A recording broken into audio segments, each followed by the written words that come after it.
ছাদ বাগান দেখেন আমার। আসসালামু আলাইকুম। দেখেন আমার ছাদ বাগানের মাচা কিন্তু একবারে ফাঁকা, শুধু একটা মিষ্টি কুমড়ার গাছ আছে, ওটাও আমি তুলে ফেলে দেবো, যত মিষ্টি কুমড়া হয়নি আমার, শুধু পাতা আগা এগুলো খাইছি, আর এগুলো খেয়ে নেবো যত রমজান মাস, আসলে খেতে পাচ্ছি না, করলা ধরে আছে। আর এই গাছগুলো আমি লাগাই দিব।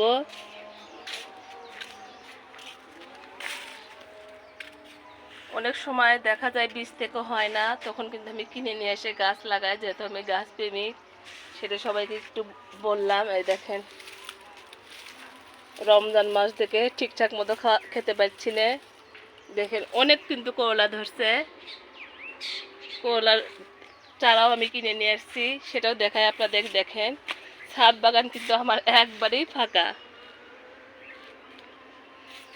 আবার কিন্তু নতুন করে আমি গাছ লাগাচ্ছি। সবাই ভালো থাকেন, সুস্থ থাকেন, আসেন বেশি বেশি বাগান করি। আল্লাহ হাফেজ।